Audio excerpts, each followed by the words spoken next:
يا صباح الفوقان على كيفة القهوة في كل مكان. انا قررت ان انا ابجريد المطحنة اللي انا شغال بيها.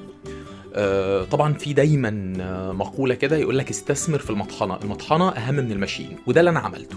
انا رحت للبراند الايطالي ميكاب. ده انبوكسنج، دي اول مرة انا بفتح المطحنة معاكو. انا لسه ما استخدمتش، لسه حتى ما فتحتش المانيوال، ما اعرفش اي حاجة. بنفك المسمار ده، بننزل الهوبر اللي فيها علشان نبدأ نستقبل البن. الجزء ده بيفتح، ده طبيعي جدا. انا بصراحة لسه مش فاهم اي حاجة، مش عارف حتى هي بتتفتح منين. الماشين تقيلة جدا وانا بشيلها، تقيلة بمعنى الكلمة، يعني ظهري وجعني. فيها اوتوماتيك 2 و4 و6 او 2 و4، وفيها كمان المانيوال. انا لسه بصراحة مش فاهم الطريقة، لسه هبص كده واجرب. معايا نوع قهوة اسمه هاف شوت، قلت ان احنا نجرب نحط الهاف شوت ده جواها ونشوف كده الشكل هيبقى عامل ازاي. مبدئيا كده ده الجزء اللي انت منه بتقدر تقلل الطحنة، تخليها انعم او اخشن. هي فيها من 1 ل9، وما بين كل واحد والتاني في حوالي 12 درجة، فانت عندك درجات طحن كتير جدا.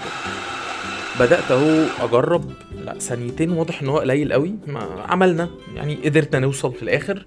الطحنة طبعا باين انها ناعمة جدا لدرجة ان المكنة بتنقط.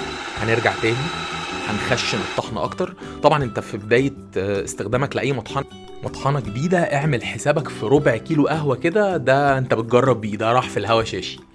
طبعا واضح كده ان الطحنة لسه محتاجة تخشن درجة بسيطة، بس انا ساتسفايد بالنتيجة دي. يعني النتيجة دي بالنسبة لي تمام جدا وحلوة.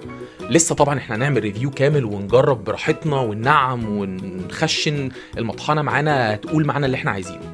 بس الاستخلاص مبدئيا مفهوش غلطة زي ما انتوا شايفين. دايما انا بقول مقولة: استثمارك في المطحنة اهم 100 مرة من استثمارك في المكنة. الماشين اللي عملت العظمة دي كلها ساتشي بباسكت مضغوط حولناه لغير مضغوط، بس مع مطحنة احترافية قدرنا نوصل لنتيجة احترافية. الشوت حلو جدا وطعمه جميل، واستنوا ريفيو قريب جدا.